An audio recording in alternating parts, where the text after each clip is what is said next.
She'll see you in a second. Okay. I don't know if she can hear. I don't know. If you want to come around here and wave.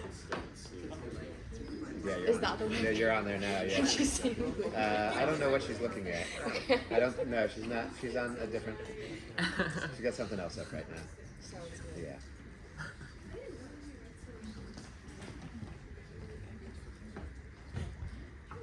Hi everyone, I'm Zoe and I'm excited to introduce Arsam.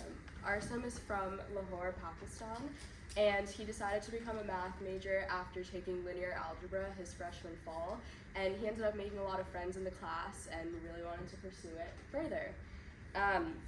People might find it surprising that Arsam's name means two different and somewhat opposing things in two different languages. I'm not sure which languages. And his favorite math moment is doing advanced linear algebra with Professor Garcia. In his free time, he likes watching MMA, going to the gym, and learning about other people's lives. And without further ado, Good. Can everyone hear me? Okay, thank you for the introduction today. So, as you guys now know, my name is Arsam, and today I'm going to be talking about partitions, pentagonal numbers, and the recurrence relation for them. So, we start off by defining what do we mean exactly by a partition. So, let's say we have a positive integer n, we have lambda, which is a sequence of positive integers. Then we can say that lambda is a partition of n if the parts within lambda can be arranged in a non-increasing order and the sum of the parts is equals to n. We can also say that P of n is the number of partitions of n. So this is best understood using an example. If you have n equals 4, one way to partition 4 is to just have 4. Another way is 3 and 1, 2 and 2, 2 and 1, and 1, 1, and 1. And we can arrange these partitions as diagrams as well, right? So for each of these partitions, we can draw them out as diagrams. And what we can say is that P of 4 equals 5. And what this means is that the number of ways to partition 4 are exactly 5, right? So we can take a look at another example. There are 7 partitions of 5, and so we say that P of 5 equals 7. And so now we want to think about what P of 100 is going to be. And mind you, 100 is actually not a very big number. A big number would be something like a million, right? But P of 100 is going to be a very big number. It's like 9 digits. And what this means is the number of ways to partition 100 is actually something as big as this. And so we obviously need a function that can help us find what P of n is going to be. And the best thing we have as of now is the Hardy-Ramanujan asymptotic function, right? And this was discovered by Hardy and Ramanujan, who worked together at Cambridge in the early 20th century. And I do want you guys to notice that there's not an equals over here. So this is not going to give us an actual value of what P of n is. This is going to give us an approximation, right? And so quickly we see once again that the actual value for P of 100 is this. And now we want to see how good is this approximation, right? How close would be too good? Like close to 3 digits or 2 digits? And what we see is that the answer from the approximation, and I'm going to read this, is 190,569,291.996. So it's super impressive, and this formula is also very mathy, so I'm not going to talk a lot about this in today's talk. What we are going to talk about is how do we know that P of 100 is actually this? And so this was actually found by another mathematician by the name of McMahon, who found this using Euler's recurrence relation for partitions. And so if you know what a recurrence relation is, that's great. If you do not, what this is essentially saying is that the number of ways to partition n can be expressed as the summation of the number of ways to partition n minus 1, n minus 2, and so on, right? So real quickly, we're going to try an example. We already know that P of 5 is equal to 7, so we can plug in and we can verify that the recurrence actually gives us the correct result, and we can recap that there are indeed 7 ways to partition 5. At this point, I do want us to notice that even though this recurrence, let's see if I can get the dot, okay, this is infinite, once you start plugging in values, it's always going to end up being finite, right? And this is good. So now, we still don't know why this recurrence is true and like how Euler came up with this, and we don't even know what these numbers are. So I'm going to start by dragging out these numbers, and so we observe them, right? So there's a difference of 1 over here, there's a difference of 3, and then this is 2, and I don't know what these numbers are. So what I'm going to do next is I'm going to take out every other number, and perhaps now you can guess what the sequence is, and if not, we can actually sketch these numbers. So we have 1, 5, 12, and 22. And these are the pentagonal numbers, and we have a formula for them, which is this. So we're going to hold on to this for now, and what I'm going to do next is, instead of this -1, I'm going to switch this with the plus -1. And so once we do it, we get the original number sequence we were looking for, and we call this the generalized pentagonal numbers. And this is significant because initially I gave you the recurrence for partitions, but you don't really know what all of the numbers in the recurrence are going to be. But now that we know the number sequence, we can play with the recurrence for as long as we want, right? So this is good. And so now we know what the numbers in the recurrence are, but we still don't know why it actually is true or how Euler came up with this recurrence relation. And so to figure that out, we need to talk briefly about generating functions.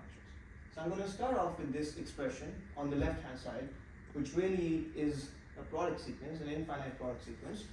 The first few terms are going to look as such, and the next step we're going to do is for each one of these terms, we're going to write out the power series. So for 1 over 1 minus x, we can really express it as such, which is 1 plus x squared plus x cubed, and so on. And we can do the same thing with the second term as well, which is going to be this, and so on. And all of these are multiplying. And what I want us to think now is, I have this infinite product sequence, and when I multiply this out, what is the coefficient of x to the 5 in this? That's what I want all of us to think about. So once again, we have our infinite product sequence, and I'm going to give you guys the answer, but if you pay attention to this first part, right, so really you only need up to x to the 5. We don't need the extra stuff because that's not going to help us with x to the 5, and so really all of the terms we actually need are just these ones. And now we can start making combinations which will give us x to the 5. So one such combination could be, you can choose an x from the first term, right, and you could choose an x to the 4 from here, and then 1, 1, and 1. And we can see that there are 7 combinations. I do believe this math is correct. The next thing that we want to do, because this is a talk on partitions, we want to map each of these combinations with some partition, right? And because we're talking about 5, and if you look at the first combination over here, this is a 1, and then this is a 4. You might think this is the partition 1 and 4, right? That makes sense. But then if you look at the second combination, that's also an x to the 1 and an x to the 4. And so that's going to give us the same partition, and that's not very satisfying. So obviously we need to change our approach of how do we interpret each combination as a partition. And so here's what I'm going to propose. I'm going to say that for each of these brackets, and let's say the first one, the first bracket is really telling me how many 1s I'm going to have in my partition. The second pair of brackets, which is, let's see, this one, is telling me how many 2s I'm going to have in my partition, right? And so what we can do then with this first combination is, we can say, well, x is telling me that there's going to be 1, 1 in my partition. X to the 4 is telling me that there are going to be 2 2s in my partition, because the 4 is coming from the brackets of 2. And so we can write this combination as the following partition. And now we can write the second combination as 1 and 4, because x to the 4 is coming from the brackets of 4, right? And so we basically can map each of the combination as a partition, right? And so if we add these guys up, that's going to give you 7 as a coefficient for x to the 5. And we already know that p of 5 is 7. And so what we can conclude, perhaps from this whole thing, is that the coefficient of, when you multiply all the infinite product, the coefficient of x to the n is really just p of n. It's just the number of ways to partition n. And so we can write this out like this. So now the left hand side becomes this whole thing. And what I'm going to do next is, I'm going to take this out, and I'm going to multiply it with this. And so if you observe, this is really just 1 over a times a, and so it should equals 1, right? Which is why I call this the trivial identity. But this is not going to be that trivial, it's going to be helpful. We do want to focus now on this new part that I just added, which is another infinite product sequence of these terms. And before we do that, we have to cover some quick definitions. So an even partition is a partition which has an even number of parts, such as 3 and 1. An odd partition would be 3, 1, 1. A distinct partition is one where all of the parts are distinct. So 3 to 1 is a distinct partition, 3, 1, 1 is not a distinct partition. Alright? So now we proceed once again to examine this new thing, this right part, right? So I'm going to write it out, and once again, we're going to think the same thing, which is what is the coefficient of x to the 5 in this whole thing, and we're going to start making combinations. So if you choose an x to the 5, well, that's the only thing to have. If you choose an x to the 4, you have to choose an x, and if you choose an x to the cube, you have to choose an x squared, and so you only have 3 combinations. And so we can add them up, and we can see that 2 of them will cancel out, and so you're only left with 1 as the coefficient of x to the 5 in this infinite product sequence. Once again, we want to map this with partitions. And in this case, it's actually straightforward. So the first combination is really just the partition 5. There's just a 5 up there. This one, because there's a 1 and 4, which are combined to give me a 5, I can write down that as 1, 4, and then this is 2, 3, right? And if you observe, these are the 3 distinct partitions of 5. Now 5 has 7 partitions, there's 4 non-distinct, and there's 3 distinct partitions. You can also observe over here, where's this? Alright, so we can see that 2, 3 and 1, 4 are also even partitions, right? And both of them give us 1 as a coefficient, right? So we can conclude that even partitions, distinct even partitions are going to give us plus 1 as a coefficient, whereas the odd partition in this case, which is 5, is giving me a negative 1, and so an odd partition is giving us negatives. And really this was just plus 1, negative 1. So what we can conclude is that the coefficient of x to the n in this case is really just a difference between the distinct even partitions, the number of distinct even partitions, and the number of distinct odd partitions, right? And so what this is telling us is that there's some relation between the number of distinct even and odd partitions, right? And so the next question we want to ask is, when is that the case? Is it the case for all numbers? Or like, are they similar, are they not similar? So we want to think about that. And so I'm going to start with an example of 11, and we're going to list all of the distinct partitions of 11. There are other partitions as well. These are only the distinct partitions. And so on the left hand side, I have all of the even partitions, and then we have the odd partitions over there. And if you want to think of similarity, what we want to really do is we want to pair these guys up. We want to find a 1-to-1 map between them if you could. So I'm going to take 5, 3, 2, 1 as an example. We're going to draw it out.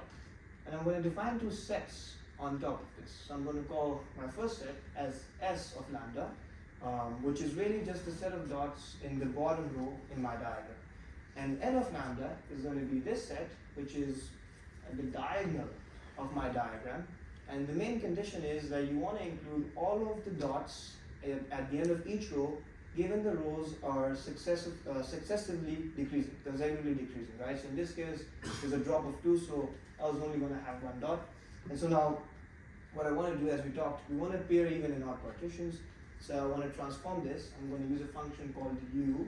What u is going to do is, it's going to take s, and it's going to use all of the dots in s, and one by one it's going to add them to the remaining rows, starting from the top row. So what we get is a new partition of 11. So we move this 1 dot all the way over here. So we went from 5, 3, 2, 1 to 6, 3, 2. And I can define something very similar to u. I'll call that d, and this is just going to do the reverse thing. So I can use it to go back to my partition. And so now what we have is a function that can help us move between even and odd partitions, right? And so now we go back to our diagram, and we know that 5, 3, 2, 1 actually maps to 6, 3, 2, and vice versa. And if you try this for all the partitions, what we see is that there's a 1-to-1 map between the distinct even and odd partitions for 11. And so now we ask ourselves, well, that's really cool. Is this always the case? And it's not. So for n equals 12, there's a near 1-to-1 map, except that there's that one problematic partition, right? 5, 4, 3, which just does not map. It does not fit in with all of the other partitions. And that's not good, but it is what it is. And we want to ask ourselves, when exactly do we have that problematic partition? So 11 worked out, they were pairs, but for 12 it does not work out. And so now we're going to first define a problematic partition, which essentially is just one that does not switch parity. So right, if you put it through the map, it's not going to switch from even to odd or odd to even, right? And so we can look at this case by case to figure out when exactly does that happen.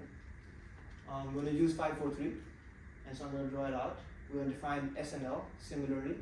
And so now, if you use U, what happens is S has 3 dots in it, right? So you're going to move one of these dots to the top row, then another one to the second row, but now you ran out of rows. And so with the last dot, you have to end up making a new row, right? So the number of rows actually did not change, and the parity does not change in this case.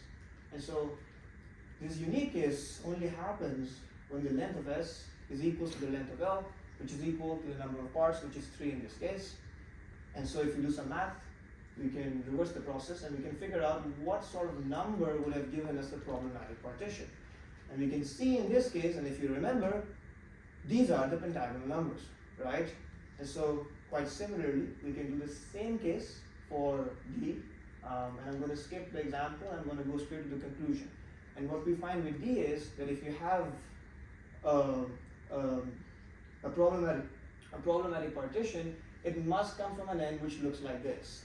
And so what that means is, see, our n, which gave us the problematic partition, really must be one of these guys, which if you recall, plus minus, are the generalized pentagonal numbers. So to summarize all of this, what this is for all numbers which are non-generalized pentagonal numbers, the number of distinct even and odd partitions is always going to be same, right? But in the case when you have a generalized pentagonal number, you're always going to end up with one extra even or odd problematic partition. That's really the gist of this. So now we go back to our right hand side, and we had concluded that really the coefficient of the terms is going to be the difference between the number of even and odd, right? And now we know that even and odd partitions are always going to be same, except when you have generalized pentagonal numbers. And so they are the only ones that are going to show up in this recurrence, in this expansion. And so now we can go back to our trivial identity that we had. We know the left hand side was this. We know now that the right hand side is this. And so we can multiply these two, and we can try to think about the coefficient of x to the n. And so if you look at the top equation on the right hand side, the coefficient of x to the n is actually 0. So we can multiply them, and we can put it equals to 0. And if you rearrange this, this gives us the recurrence that Euler had. So to quickly summarize everything, we talked about partitions, we talked about recurrence, Hardy-Ramanujan, pentagonal, and generalized pentagonal numbers, and then we concluded with the proof for this recurrence. Alright, for the next steps in my thesis, I'm going to spend more time exploring how Hardy and Ramanujan came up with their approximation function, and then just finish writing the thesis. I want to thank each and every one of you for taking out the time to come here and listen. I hope you had fun. I also want to thank my thesis advisor, Professor Shirari, for being very kind and helpful for the last whole year. Thank you, everyone.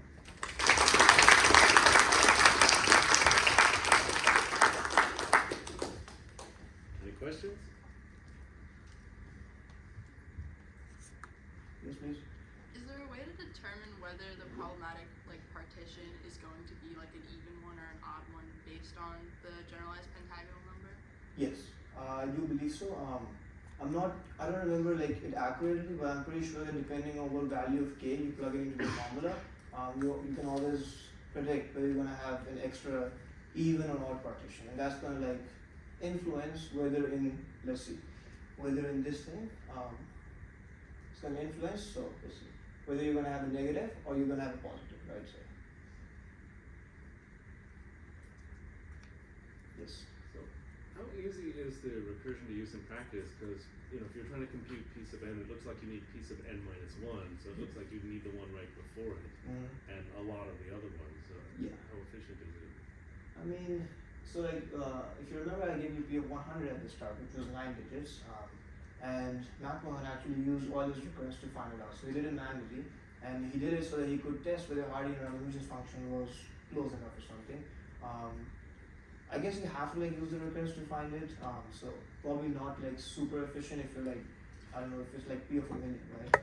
So which is why the higher convolution function is like the best thing that we have. Yeah, I think McMahon was also a mental calculator as well. Yes, something like that. Literally, he was. He was literally famous for computing things. Right, let's thank Arsen again.